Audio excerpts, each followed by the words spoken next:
اور اس کے بعد اس کے گوشت کے تقسیم کرتے وقت یہ ساری کی ساری سیلفیاں اور فوٹوز لے کر اسٹیٹس میں اور واٹس ایپ میں رکھے جاتے ہیں. اور تو اور کوئی نیوز پیپر میں بھی یہ ڈال کر کہ میں نے کل قربانی کے دن اتنے جانوروں کی قربانی دی تھی، اتنا گوشت میں نے تقسیم کیا. یہ سب دوستو بزرگوں ریاکاری ہے. قربانی صرف اللہ کے نام سے ہونی چاہیے، اللہ کو راضی کرنے کے لیے، اللہ کو خوش کرنے کے لیے، اللہ سے ثواب کی امید رکھ کر. اللہ تعالیٰ نے فرمایا فَصَلِّ لِرَبِّكَ وَانْحَرْ کہ تم صرف اللہ کے لیے نماز پڑھو اور اللہ رب العالمین ہی کے لیے قربانی کرو. اور اسی طرح دوسری بات یہ ہے کہ جیسے ہم قربانی صرف اللہ کے نام کے لیے کرتے ہیں، اللہ کا نام لے کر اپنے جانوروں کو ذبح کرتے ہیں، اسی طرح جو بھی جانور ہم ذبح کریں صرف اللہ کو راضی کرنے کے لیے اور صرف اللہ کے نام پر جانور کو ذبح کرنے چاہیے. کیونکہ جو جانور غیر اللہ کے نام پر ذبح کیا جاتا ہو ایسا جانور کا گوشت حلال نہیں بلکہ وہ حرام ہوتا ہے. اور غیر اللہ کے نام پر جانور کو ذبح کرنا شرک ہے.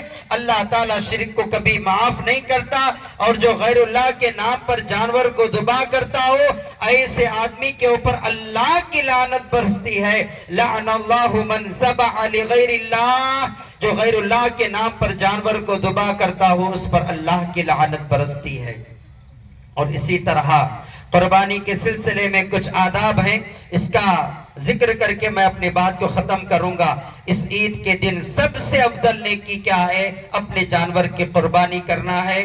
اور اس کے 3 دن بعد بھی قربانی کر سکتے ہیں، 13 ذی الحجہ کی عصر کی نماز کے بعد سورج کے ڈوبنے تک. لیکن افضل آج کے دن قربانی کرنے کی ہے. اور اسی طرح قربانی کا جانور ذبح کرتے وقت اپنے چھری کو تیز کر لیں. مدلی چھری سے جانور کو گلے کو کبھی کاٹنا نہیں. ایک جانور کے سامنے دوسرے جانور کو رکھ کر ذبح نہیں کرنا. کسی دور جگہ پر دوسرے جانور کو لے کر جا کر اس جگہ پر جانور کو ذبح کرنی چاہیے، یہ ادب ہے. اور اسی طرح جو بھی قربانی ہم کرتے ہیں تو اس قربانی کو گوشت کو خود بھی کھائیں اور اپنے رشتہ داروں کو بھی دیں، اور جو غیر غریب ہیں رشتہ دار ہیں ان کو بھی دیں. یہ قربانی کے گوشت کا تقسیم کا ادب ہے. اور اسی طرح قربانی کا جو چمڑا ہے وہ چمڑا اگر ہم اپنے ذاتی فائدے کے لیے صرف چمڑا استعمال کرنا چاہتے ہیں تو جائز ہے، لیکن اس کا پیسہ اپنی ذات کے لیے ہم خرچ نہیں کر سکتے اور قصاب کو بھی اس چمڑے کی قیمت نہیں دے سکتے. بہت سارے لوگ قصاب کو چمڑا دے دیتے ہیں اور وہ اسی کی مزدوری ہو جاتی ہے، لیکن یہ غلط طریقہ ہے.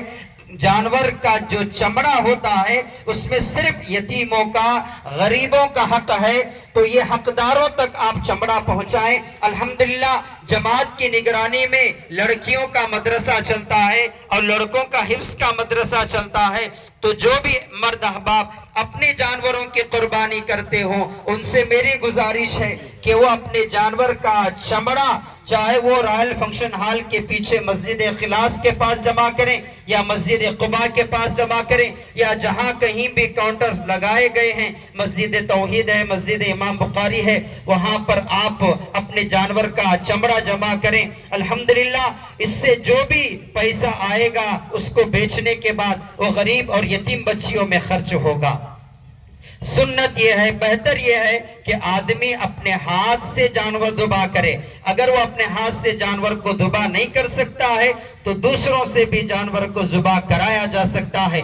ایک اہم پیغام، آخری پیغام دے کر میں اپنی بات کو ختم کروں گا کہ یہ جو ملک ہے اور اس شہر میں جو ہم رہتے ہیں اس میں ہم مسلمانوں کے ساتھ ہمارے برادران وطن، ہمارے غیر مسلم بھائی بھی رہتے ہیں.